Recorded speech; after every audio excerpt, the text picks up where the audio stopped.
Hannah Carter woke up to the sound of galloping hooves. Her body ached, her wrists were tied. The scent of dirt, sweat, and leather filled her nose.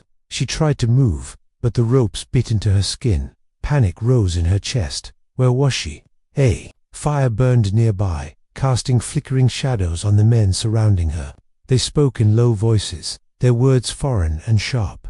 She was in the middle of nowhere, stolen from her home.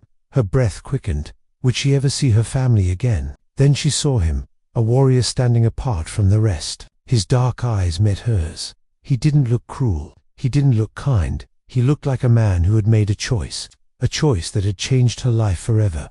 Hannah had grown up in the vast, wild frontier. The land was beautiful, but brutal. Thick forests, endless prairies, and rivers that cut through the earth like silver veins. It was a land of survival, a land of war. Her father, John Carter, had always warned her about the Comanche warriors. They are shadows in the night. If they take you, they will never let you go. She had never truly believed it until now. She looked at the warrior who had taken her, Chatan. He was young, but carried himself like a leader. His face was sharp, his dark hair wild. A thin scar ran down his jaw, telling a story she didn't know. She wanted to hate him, but she couldn't. Ignore the way he watched her. Not like she was a prisoner, like she was a mystery. But why had they taken her, and what did they plan to do with her? It had happened so fast. One moment, she was gathering water by the river. The next, rough hands grabbed her, pulling her into the trees. A cloth was stuffed into her mouth. She kicked. She fought. It didn't matter. They threw her onto a horse, and within minutes, she was gone. Now she was here, tied up in an enemy camp, her fate unknown. The next morning, Chatan approached her. He held out a piece of bread. "You must eat," he said. Hannah's stomach twisted with hunger, but she glared at him. "Why should I trust you?" she snapped. He studied her for a long moment. Then he simply said, "Because soon you'll need your strength." She didn't know what he meant, but the way he said it made her shiver. Hannah was forced to survive in a world she didn't understand. The Comanche didn't treat her cruelly, but they didn't welcome her either. She was an outsider, a girl who didn't belong. She learned to drink from rivers, to eat what was given, to ride without a saddle. She tried to escape twice. The first time she barely made it out of the camp before they caught her. The second time she ran into a pack of wolves. Chatan found her just before they attacked. He pulled her onto his horse, saving her life.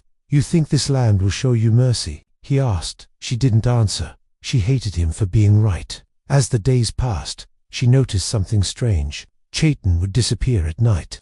The other warriors would whisper when she walked by. Something was happening. And then she overheard the truth. Her father was coming, and the Comanche were preparing for war. She wasn't just a prisoner. She was a reason for bloodshed. That night, she confronted Chatan. "You knew," she said, her voice shaking. His expression was unreadable. Yes, tears burned in her eyes. "They're going to die because of me." Chatan's jaw tightened. "Your father brought war to us long before you came." Hannah took a step closer. "Then let me go.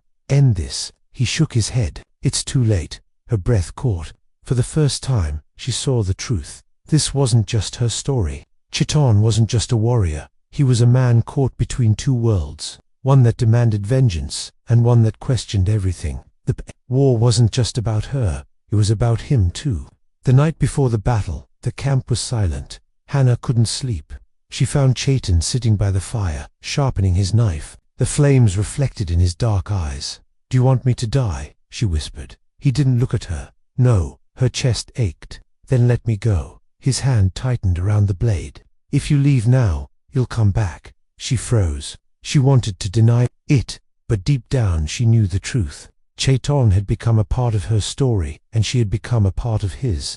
When the sun rose, the battle began. Gunfire, screams, the smell of blood in the air. Hannah's father stood across the battlefield, rifle in hand. "Come home, Hannah," he shouted. Her heart pounded. Her home. She looked at the settlers, then at the Comanche. Her father raised his rifle, aiming it at Chatan. "No," she screamed. She ran between them just as the gun fired. Pain exploded in her shoulder, knocking her to the ground.